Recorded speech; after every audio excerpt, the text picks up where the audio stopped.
to their local stardom status. And we knew we were right, and it worked right off the bat. Remember, this was before rappers were making mad cameos all over each other's shit like they do today. Today, even if you buy a rapper's album, he might not even be on some of the songs. They got so many guests that they let the guests rap first. You buy their album, and the first guy rapping ain't even them.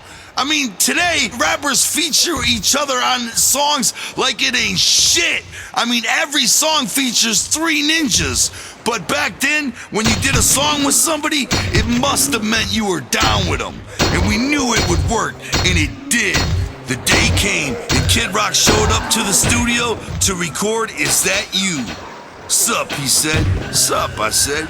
Kid Rock had his homie Cracker with him and a few other do-bots. Do-bot is a word I actually got from Esham. I love that word. A do-bot is a guy who hangs around with a rock star and will do just about anything for him.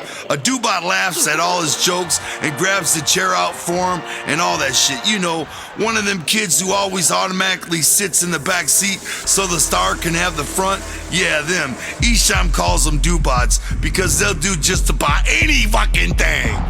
Let it be known that not one of us were really fans of Kid Rock's music. We just wanted him on our record to get the respect from them big chain stores. Kid Rock was actually cool as fuck though.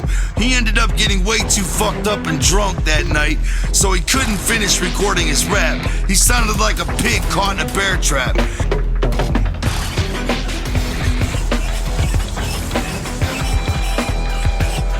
He eventually came back the next day without his crew and a much cooler attitude to redo his vocals much better, and he even added some scratches. Good deal, free cuts from Kid Rock. Esham wound up being a little more of the take the money and run kind of guy. He didn't give a fuck. As we tried to mix the title track, Carnival of Carnage, that Esham had made for us, we listened to the words and discovered that Esham had mispronounced carnage as carnix. I don't know what the fuck a carnic is, but I knew that wasn't the name of the mighty first Joker's card. That was for sure. We called him up and explained the situation, but he wasn't having it. That's what you said the album was called, Carnival of Carnage, right? No, Esham, I never said that. The album is called Carnival of Carnage. What is a carnic? I don't know, that's what you said on the phone. Carnival of Carnix. That's what he thought we said on the phone. Well, you told me it was Carnival of Carnix. He said. No, I didn't. Why would I say that? What the fuck is a carnic anyway, I asked. You tell me. That's what you said your album's called. He shot back. Well, when can you do it again for us? This time just say Carnival of Carnage, I asked. Nah, just leave it, he said and hung up. Like we were actually gonna leave it like that. For the rest of our life, we'd be trying to explain to people what the fuck a carnic is. Eventually, I just redid the vocals myself. Carnival of Carnage.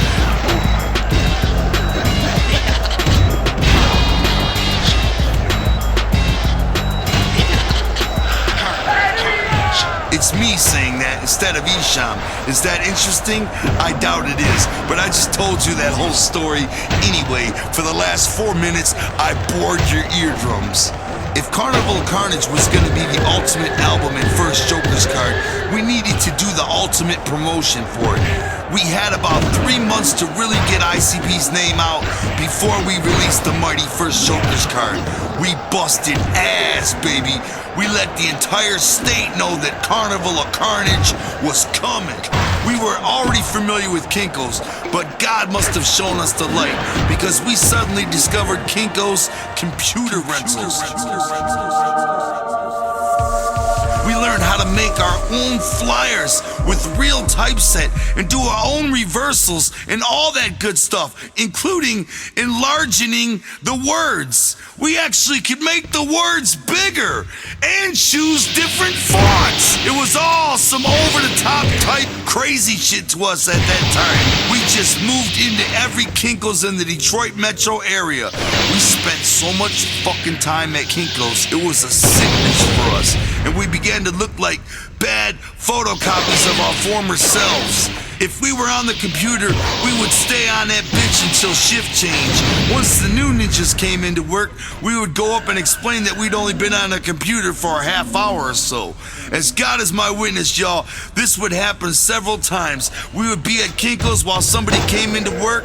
They would work their full day shift. They would go home and sleep and have dinner and fuck their girlfriend or whatever. And then they would get up, go to school or whatever the person does with their day and their free time. And then they would eventually return to work back at Kinko's again, and we would still be there chilling at the same table. We would be there at Kinko's 24 hours or better. This was our regular tactic. Alex would drop us off at Kinko's every night in his brown Cadillac that was so rusted out you could see the fucking street through the big ass holes in the floor. I swear to God, you had to watch where you put your fucking feet in that bitch. It was like the Flintstones buggy. We'd stay at Kinko's all night long working our asses off. Then, on Alex's way to work in the morning, he'd pick us back up. Then we'd drop him off at work and take the caddy out promoting all day. That night, it would be Alex's turn at Kinko's. We'd drop him off so we could sleep. We worked all around the clock. Something was happening to further ICP in the name of the first Joker's card. All the way around the clock, one of us was at least working on something. We'd pick Alex up back from Kinko's that next morning and drop him back off at work again, and we'd go out promoting again. This went on for weeks and weeks, months and months, years and years. By now we had a fan club of about 1,000 ninjas, so each month we'd have to take 3 days to make our official fan club newsletter and send that out. Now we were reaching every town within a 120-mile radius. Brighton, New Baltimore, and everywhere ninjas who buy records were, we were there too. If we heard about a record store in fucking Guadalajara, we'd fucking drive out to that bitch and stock it with our tape, dog beats, and put a fucking poster up and flyers that said Carnival of Carnage was coming. I don't want to bore y'all, but this was the only thing going on in our lives. This was our complete lives at this point. I'm not leaving any freshness out. If there was some other fresh shit happening in our lives, I'd tell you, but there wasn't. I had no chicks, no friends, fuck wrestling, fuck everything else but climbing the fucking mountain to the top. Our minds were so one track, I wouldn't call my mom for months. We were insane, straight up, obsessed with getting our name out. That's all we gave a fuck about, was getting the name ICP out there. We fucking worked. There's 2 ways up the mountain, bitch. I'm gonna tell you right now. You can sit and wait to be discovered, Eminem style, and hope Dr. Dre comes along and scoops you up and makes you famous, or you can start walking that long way up that fucking mountain. And that's what we did from day one. From the time Dog Beats came out, we started walking, and we're still fucking walking. I wish to God I had other stories to break up the monotony of this period of our life, but I don't. It was promoting all day and doing Kinko shit all night, every fucking day. Weekends and fucking holidays too. Every single motherfucking day was spent trying to make. Okay, I'll explain it like this. Here's a quick rundown of both of our daily activities. When promoting meant going to record stores and dropping off all our different types of flyers. We never used just one style of flyer. We wanted to catch everybody's eyes, and everybody's eyes are different. One kid might notice a bright blue flyer first, while another kid might notice a bright yellow one. So we needed all versions. Some ninjas like boring and straight to the point flyers. Other ninjas might like funny and comical looking flyers. So we did them all to promote the same fucking thing. We would have some flyers that would be mysterious and never show our faces. That way, whatever the ninja looking at the flyer hoped we looked like, we'd look like that to him. We had thousands of different styles of flyers because there were thousands of different styles of record stores and record buyers. We would put flyers and half-size posters up at each and every store that would let us. We'd ask if we could make a display. If they let us, we'd cover the entire fucking window or walls, or should I say whatever the fuck they'd let us, with nothing but our propaganda. If it was a mall store or a chain store, they wouldn't let us hang shit in there. And then we would use our ninja tactics. For example, we would sneak to the rap section, fold up flyers, and stick them down in between the CDs and tapes. We do the same thing at the rock and punk sections, even rubber band flyers to CDs and all that shit.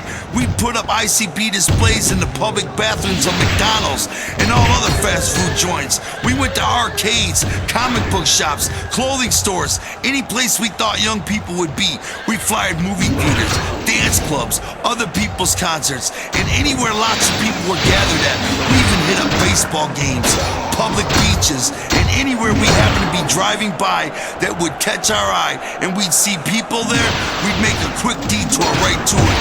We'd be in and out of any given location in a matter of minutes. We'd hit them up with the quickness. That was just the basics of the kind of shit we did when I say we were out promoting. When at Kinko's, first of all, the main job at Kinko's would be to create all those many different styles of flyers and half posters on the rented computers. Another thing we did at Kinko's on a regular basis, which was every fucking night, was making professional looking press packages with a nice bio on the band, an 8x10, a few flyers, and some music. We would send those nicely done press packages out to big record labels, top A&R people, always trying to get signed in the background, but we didn't wait to get signed. That's the fucking difference. Yeah, we sent our shit to A&Rs and to record labels, but we didn't sit around and wait for them to come fucking calling. We kept working on building our own name, which is what we still do to this day. And we're our own bosses. And we don't have to say yes or no, and we don't have to get anything approved. We do everything ourselves. Fuck big record labels telling you how to do shit. What the fuck do they know anyway?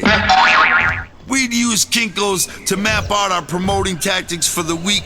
We'd run our fan club, design our tape and CD booklets, handle our consignment receipts, type and copy our lyrics, send letters out to out-of-state record stores telling them they should order our product, and on and on and on. They don't even have Kinko's anymore. People are probably thinking, what the fuck is a Kinko?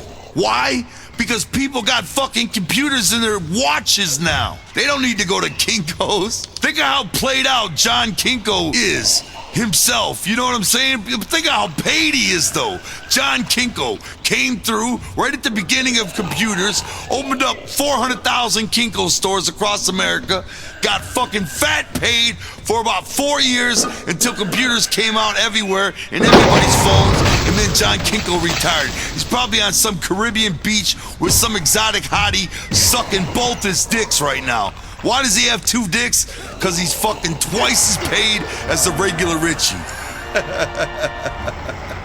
Like I said before a million times, we worked so hard for so long that failure was never an option. Ask us, did we know we'd make it? Yes, we fucking knew we would reach what we considered to be success. No, ICP has never had top 40 radio hits or anything like that, so to you, maybe we never succeeded. But to us, the level of poorness we came from, we have succeeded greatly, my friend. So suck my penile. Right from day one, we had come too far to stop now, but not everybody felt the same though.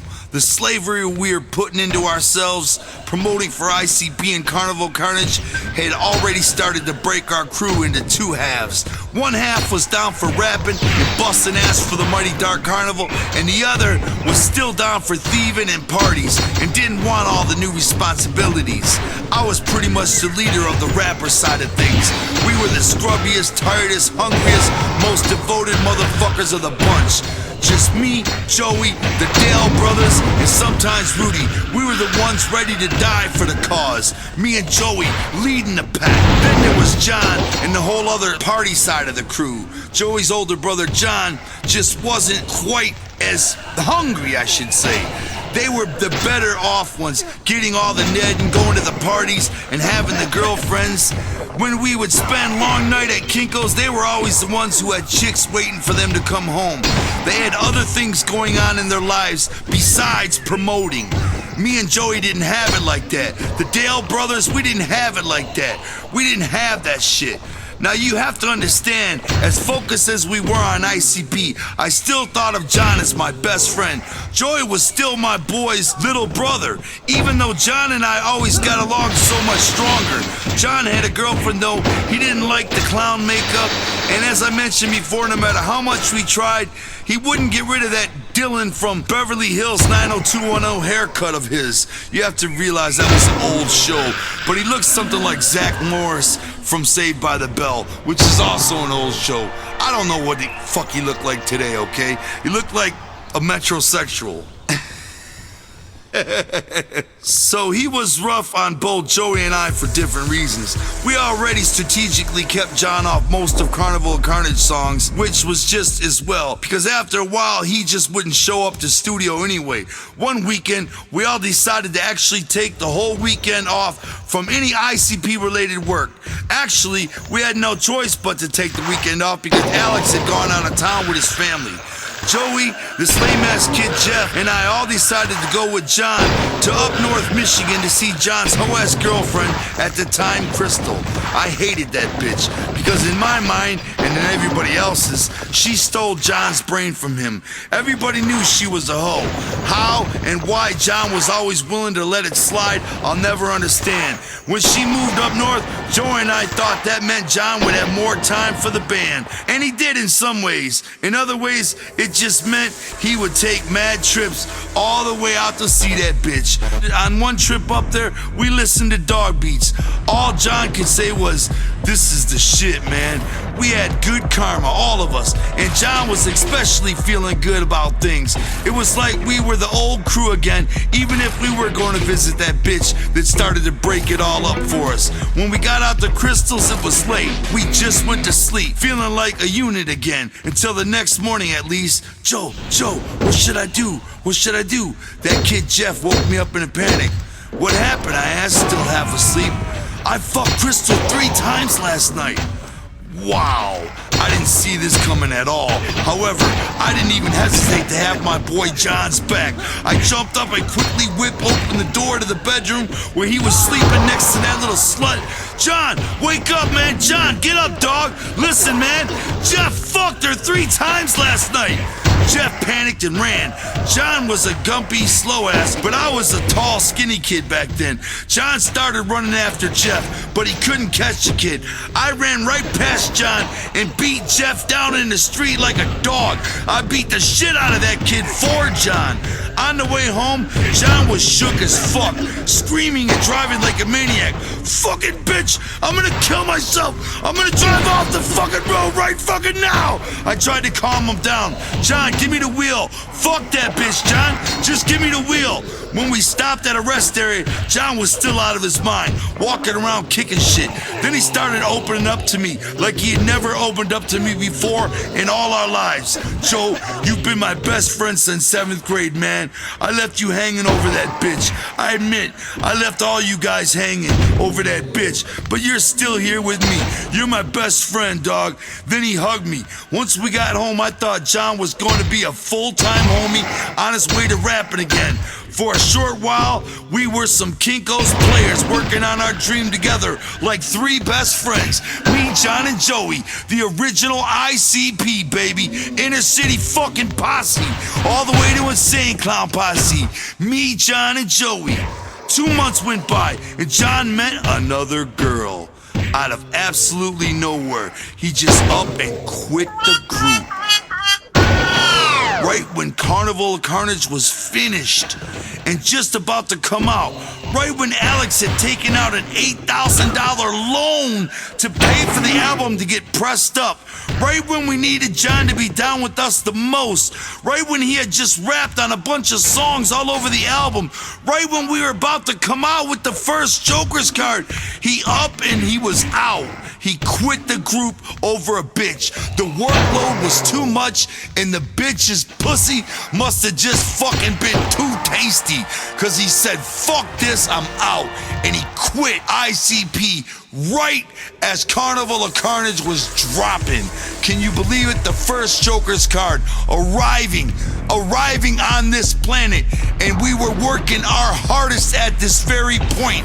And that's when he quit, when we needed him the most, when we needed his money from his job, when we needed to help us put the fucking flyers out, when we needed the homie, the karma, everything. He quit the fucking group. I gotta admit, I was crushed. Joey was crushed. It was just beyond lame of him to quit the group. Right when Carnival of Carnage was finished. We tried to get John to come to a meeting in Alex's basement to talk about it. All he would say was, yeah, I'm out of the group. It's taking up too much of my life. Joey even got on the phone with his mom. Just get him to come to another meeting so we can talk about it, Ma. John finally got on the phone and said, all right. We waited and waited in Alex's basement, but he never showed up. He was gone for good. We were fucking pissed. We were hurt. We were confused and amazed that somebody could be that fucking lame to leave us all hanging that hard. It must have just gotten to him. The hours and hours of work were too high of a price for him to pay. When I think about it now, I can understand not wanting to pay that many dues for anything in life. I'll admit, the time and work we put into ICP was insane for anybody. It was unreal, and it still is, and it still can be. But I understand why John left the group. I really do. It's kind of like anybody sane would have left. What I don't understand is why he left at that moment. I can't understand leaving your friend and your own brother hanging right when they need you the most. That I'll never understand. We spent so much time and energy and money on one goal. He just didn't want it that bad.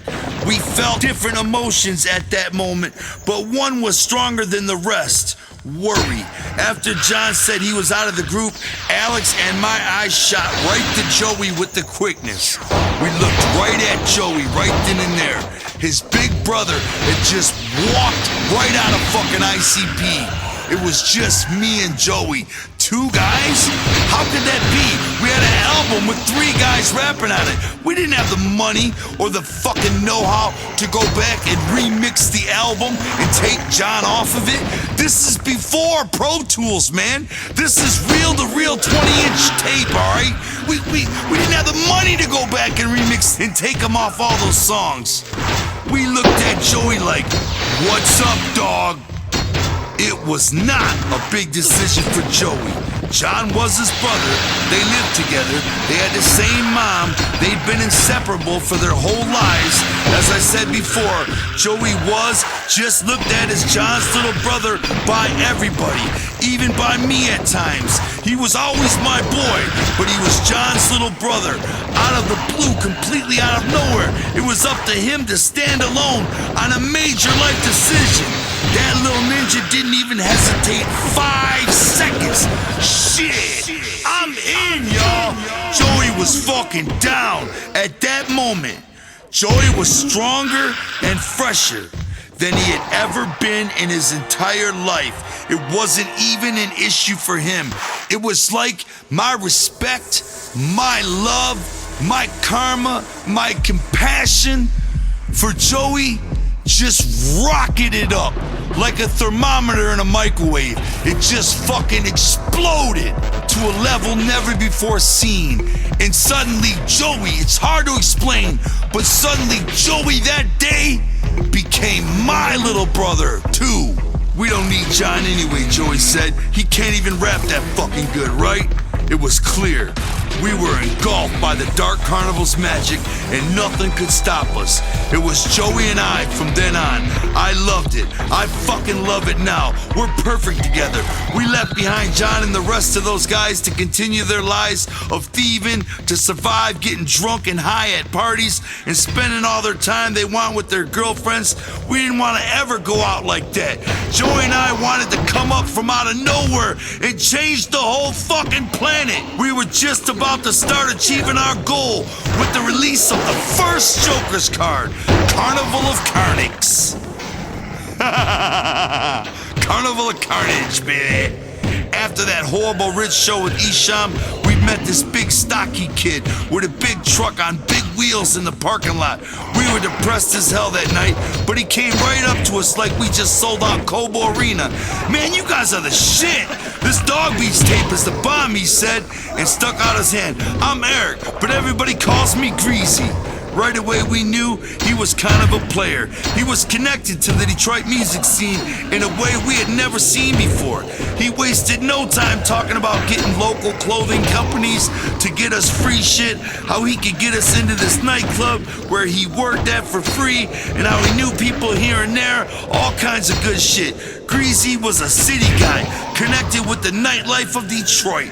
He worked security at a place called St. Andrews Hall, a legendary Detroit venue where all the greats have played.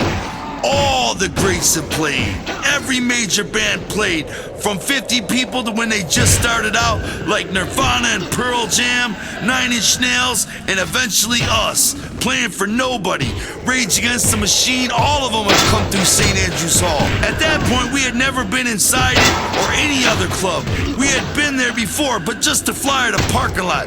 Going to St. Andrews with Greasy was our first time ever being inside a nightclub in our lives. As soon as we stepped in a place, Joey was like, holy shit, man. All the times we were searching for Nedden in the Valari or my mom's Jeep, we could have been just coming here. Look at all these bitches. We never fucking knew about any of this scene. All we did was flyer these places because they were just not for us. We never thought we'd ever fit into a place like this. Let me tell you a little story. When I was living in North Carolina, my brother and I were walking down these train tracks near the parking lot of some club.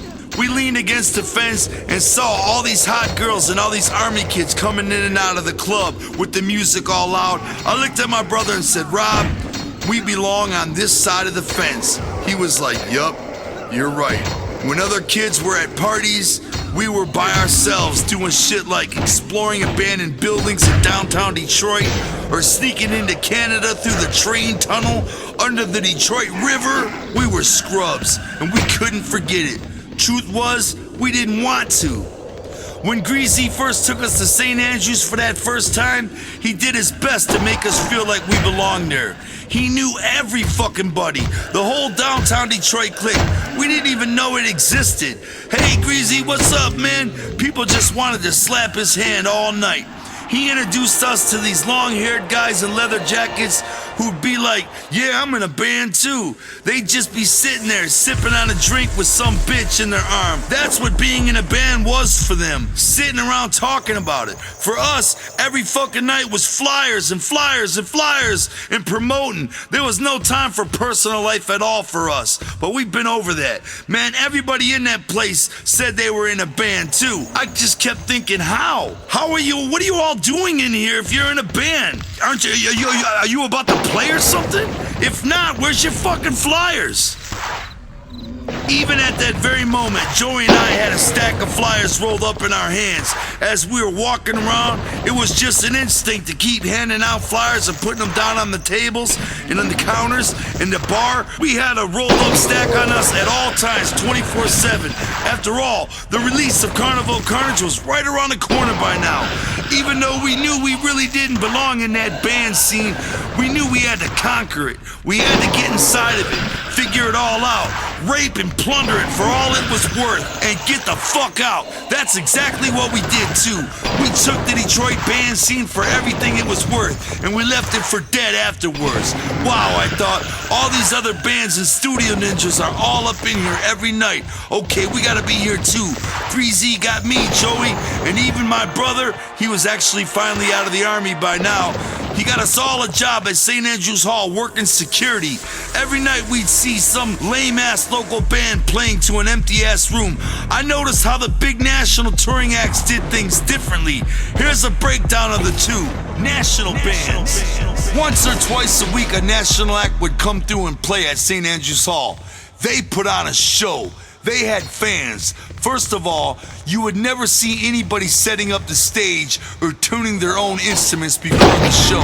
They always had other people doing it, or the curtain would remain shut. Then when it was finally showtime, they always had some type of fresh intro and the curtain would open. It was always exciting. Even if you had never heard of the band, a dope ass intro always got you going good. When the band would finally start playing, the lead singer would come out and he would be feeling it.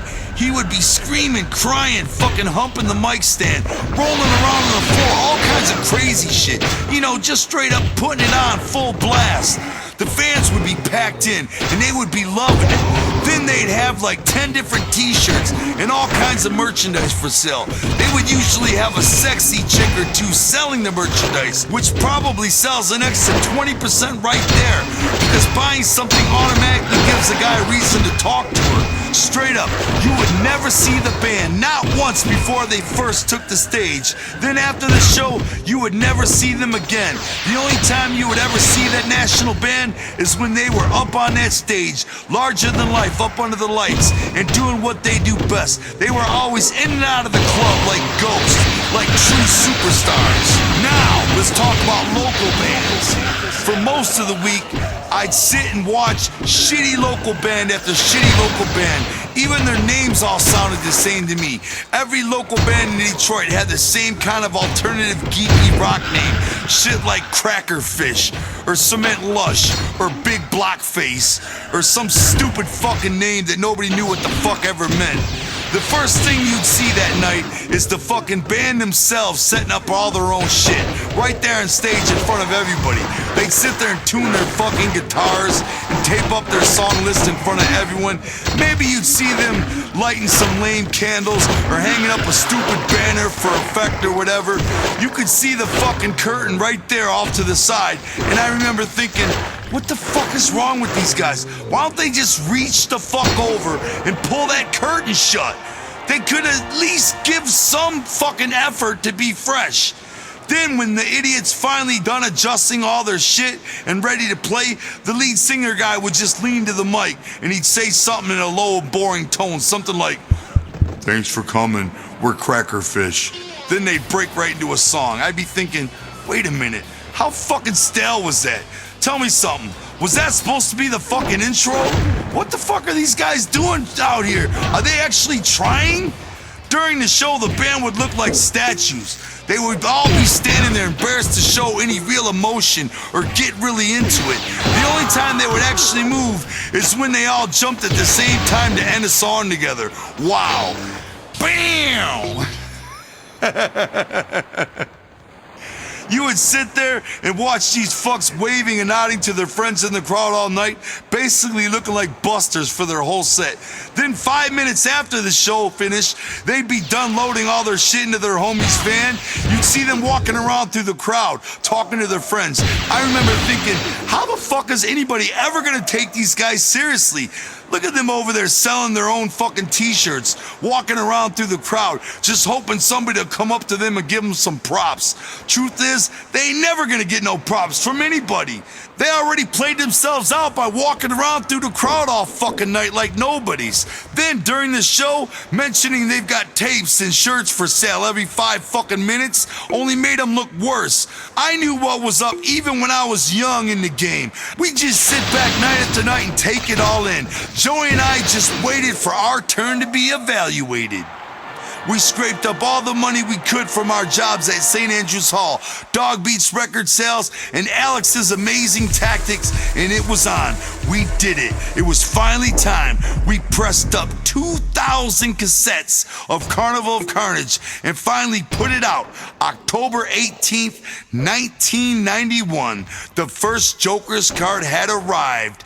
That's October 18th, 1994. Fucking one. The first Joker's card was in stores. The day it came out, there were ninjas waiting for it when Hot Hits Records opened. We couldn't believe it. All the promotion was actually working. We were getting orders for Carnival Carnage from record stores all over the Detroit area.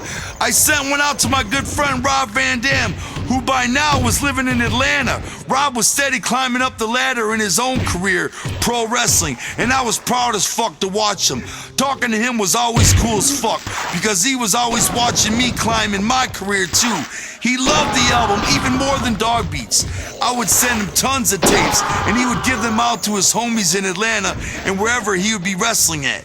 Talking with Rob Van Dam would always boost my karma, because he was such a fan of what we were doing. It made it all seem very possible. We can do this, y'all. We needed to keep it going non-stop. We decided to book our first big concert, the one that would introduce the band's World Carnival of Carnage and the Dark Carnival to St. Andrews Hall. By now, I had driven poor Karen completely crazy. She was in mad debt because of me. I'm not gonna front. I was an asshole. We had just ended it before things got any worse. Between Kinko's and flying and recording, I had no time for her anyway. I straight left her, y'all, and took her money with me. It was a scandalous move, but I thank her to this day. Karen Chita, if you're alive, thank you, sweetie. First of all, thank you for the Nedden. It was my first. And second of all, thank you for the money that helped launch the first Joker's card. Thank you. And I hope you don't look at our relationship as a negative. I hope you look at it as something that was cool and fun and maybe even positive when we were both young, starting off our lives. I hope my dick was as good as your Ned. When I left her with some damage. She was in debt $47,000, and every penny was because of me. God, I'm sorry. I truly am. She made all this possible. I love you for that, Karen. Wherever you are, get a hold of me, and I'll pay you back every penny. I swear it. Just get a hold of me, and hopefully we can even fuck.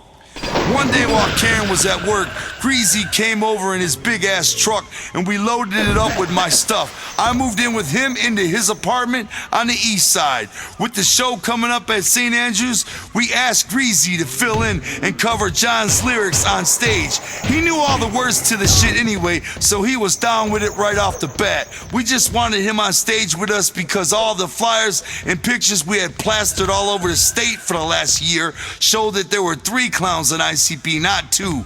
We didn't want to show any signs of weakness this early in the game, like our band was already falling apart or something.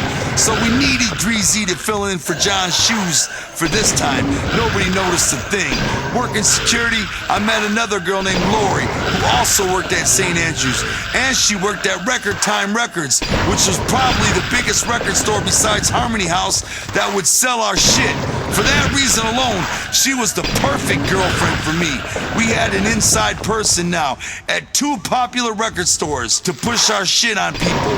We had Alex at Hot Hits and Karen at Record Time. Plus, she didn't mind spending all night at Kinko's working in the fan club newsletters, which were now going out to a whopping 1,500 people. I don't know what it was that attracted Lori to me. Maybe it was my drive in all of this. I do know what it was about her that attracted me. While Lori and Alex were at Kinko's, we'd be at Greasy's place rehearsing for the big show. Now to this day, I cannot tell you why. Why in God's name, for our first show on our own, we did what we did. Somehow, we thought it would be a good idea to do sequenced robot dance routines. You see, I really wanted to put on a great show, but I just went way overboard. Our idea was to be something like MC Hammer's show, but wicked. If that's even possible.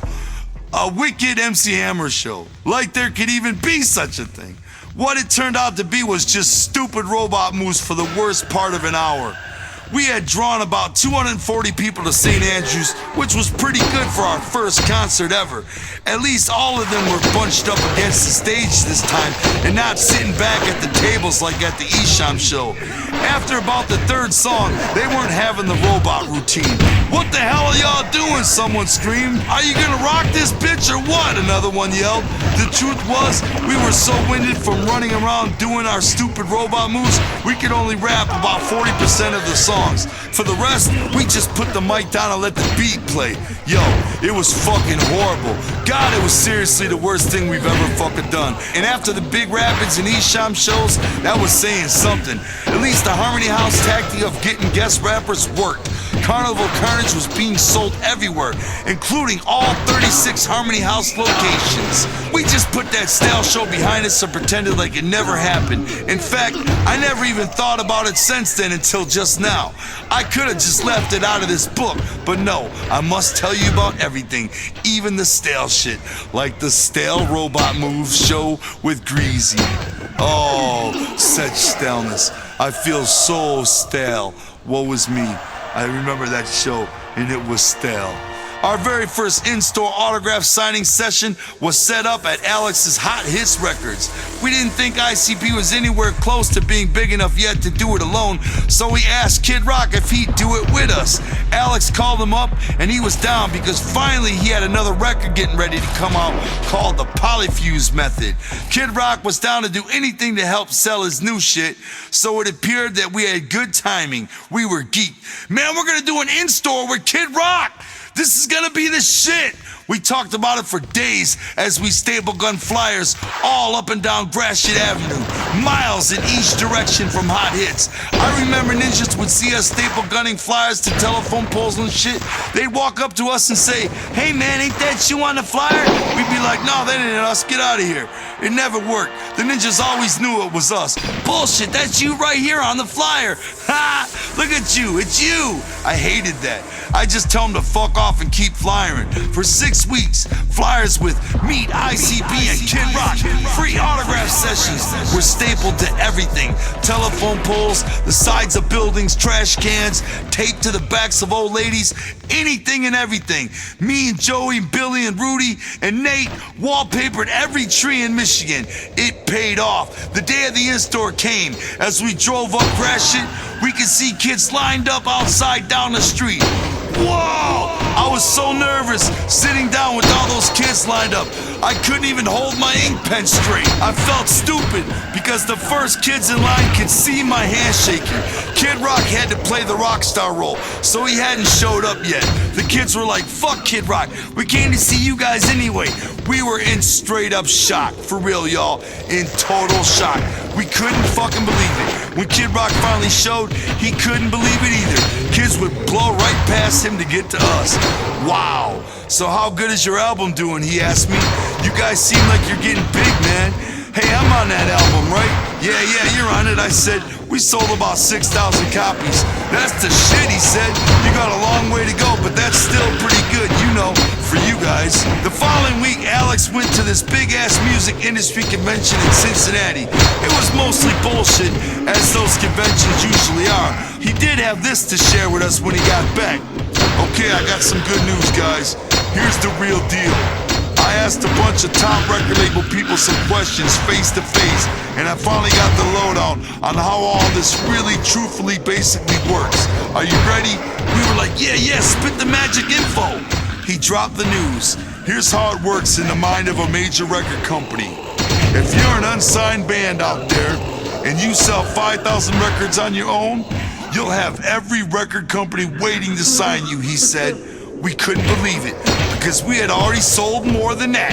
We were happy as hell. Alex continued.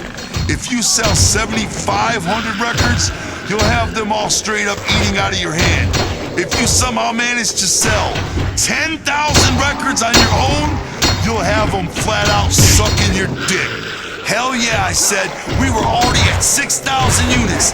This was some good news. This is the shit. Record labels are about to start calling. They didn't though, and they wouldn't for years to come. We'd have to keep on keeping on selling, doing it ourselves. Our karma was so high after that in-store and Alex getting back from that convention, we booked another big show. This time at the Magic Bag, at this old converted porn theater right there in Ferndale. It only held 350 people, so we were pretty sure we could sell it out with the hard enough work. We were actually making some money from Carnival Carnage selling well, so we quickly wanted more product. We were still starving, dirt fucking nearing homeless poor, but at least we could pay studio bills a little bit quicker. we hooked back up with our new main studio ninja, the incredible Mikey Clark, who really didn't think very much of us yet. But we did do an EP called Beverly Kills 50187, and Mikey Clark had so many rappers on his dick calling him up, trying to book studio with him back then, that we were just another group of rappers on his dick. The time with him, all hours of the day, was always booked up, and we were just more clients trying to fit some room on his mushroom cap. We were low on his priority list back then. It's true. Many times we would get to the studio for our reserve session and Mike would never even show up. That happened not just once or twice, at least 15 or 20 times. We managed to secure his services enough to bang out a pretty dope-ass EP right quick. We decided to premiere it at our big Magic Bag show in Ferndale. We didn't realize how much some of the locals hated us until one night when Greasy and I were out promoting our asses off, flyering at this bar in the Cass Corridor area of Detroit. It was a hip-hop night of some sort, and this rap group from Mount Clemens called Doc Brown C and the Black Man were doing a show. At one point, they had been Kid Rock's backup guys around 1988 or 89. Anyway, I had met them before, and they were cool enough. They suddenly called me out on the stage and decided to straight up put me on Front Street. Hey, it's ICP, they said from the stage. This guy Joe wants a song to go see them at the Magic Bag, right Joe? One of them asked right from the fucking stage. They invited me up, which I was kinda surprised by. But what the hell? They had a live band backing them up, so I busted a fresh verse off the song Psychopathic on Carnival Carnage. Then I hopped right off the stage. It was all good, I guess. On the way out of the venue, I stopped to watch a fight that was happening in the parking lot. I recognized them right away. It was this rapper crew from the east side. They looked like a bunch of Rastas with long-ass dreadlocks and shit. They were there because they were down with Doc Brown C and the Black Man, I guess. Anyway, they were fighting some dude and basically whipping his ass. Then the dude's bitch jumped in and she got tossed to the floor hard. I thought it was funny, but my homie Greasy didn't. He jumped in and tried to break up the whole fight, and he was my boy and I had his back. I thought, man, if anybody swings on Greasy, I gotta swing on them. Sure enough, one of them guys hit Greasy, so I put that guy in a front fucking headlock, and I was gonna do this backward suplex move that I had been known for doing from time to time. I usually can cripple a kid with this move, but not this time. As soon as I put that kid in the headlock, I felt 100 blows light up the back of my head. There must have been 4 or 5 guys standing right behind me, and they immediately started blowing my head out from behind. The rest of the guys' crew were all over me. I can't front, y'all.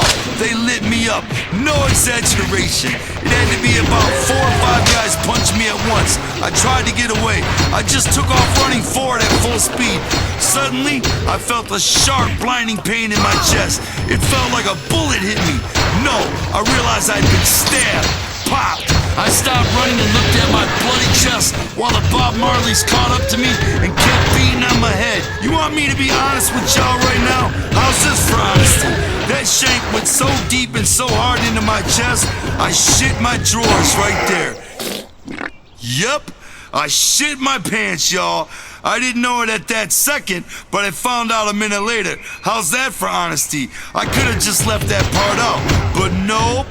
I shit a grip of poop. I don't know how that happened. Maybe the knife just hit a poop nerve or something. I started running again with Shabba and his band on my ass, swinging nothing but lethal blows. I don't know how I managed to stay conscious. I ran back into the club where the concert was still going on. They were still on me. I ducked and dodged between some people and ran back outside through a different door. I just kept running.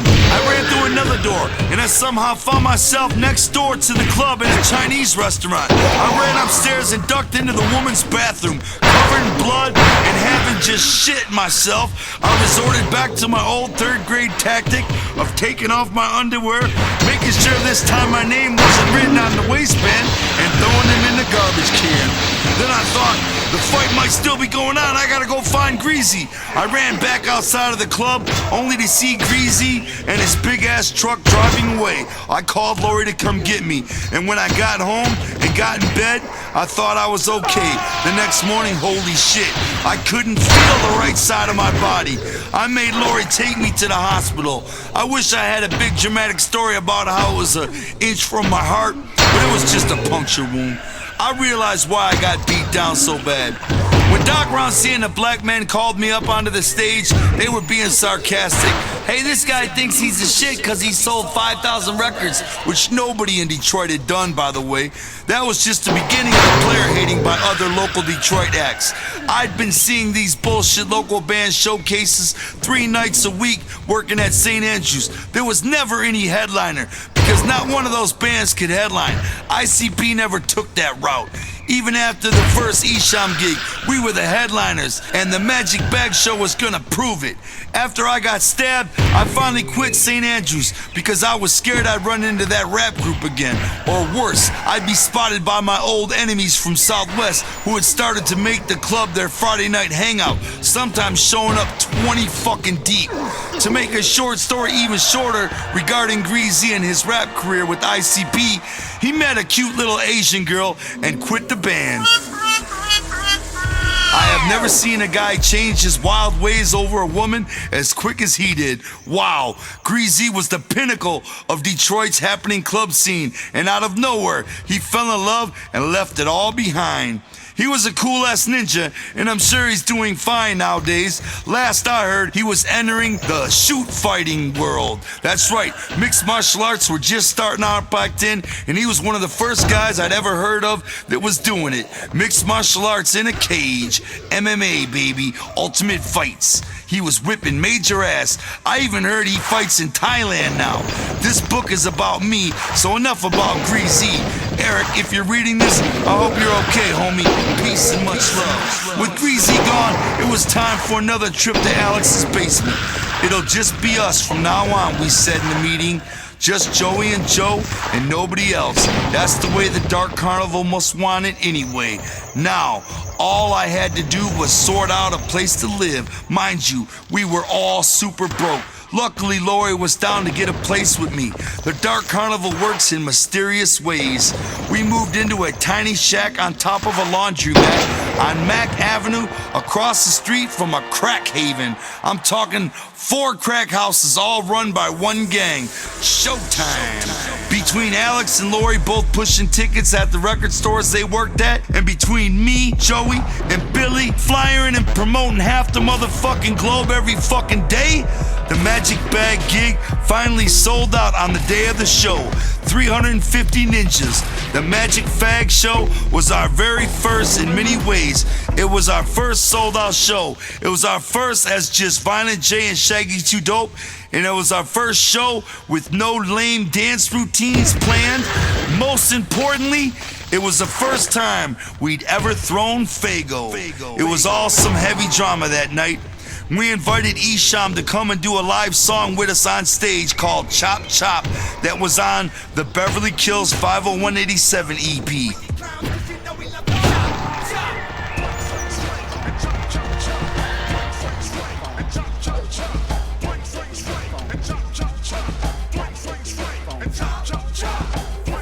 Esham said he would come rock it. He showed up with his homies Nodis. They asked if we could play Esham's brand new CD they had just released called Kill the Fetus. The CD was about 70 minutes long, but we agreed to play what we could for the crowd between the opening acts and us went on. Before we went on, we were playing Esham's CD and all was well, but the crowd was getting bored. We said, come on, let's do this, let's go on. Esham asked us to play just a little bit more of his disc first. We stalled another 10 minutes or so when Alex finally stepped up to the soundboard and something like, fuck this shit, man, let's just take it off and start the show already.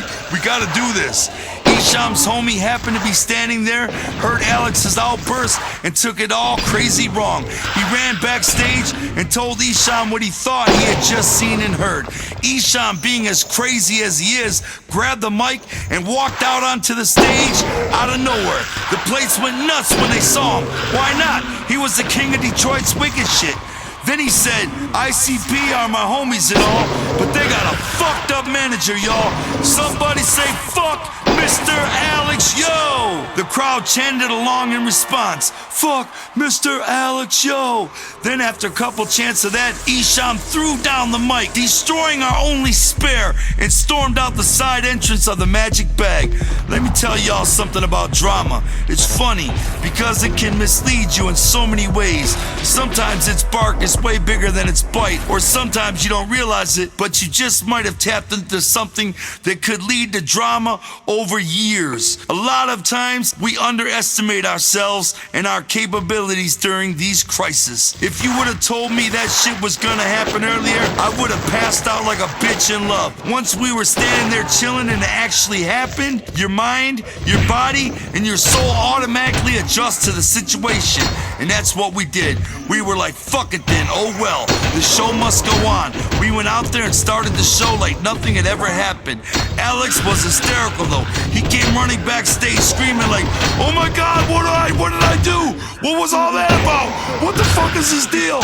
What the fuck was that about? The Fago Truth. We've been known to bullshit the press and lie our asses off just to try and sound funny or whatever. But yo, here it goes. The absolute truth about how the Fago thing all got started. During that show, we had a table set up behind us in the middle of the stage.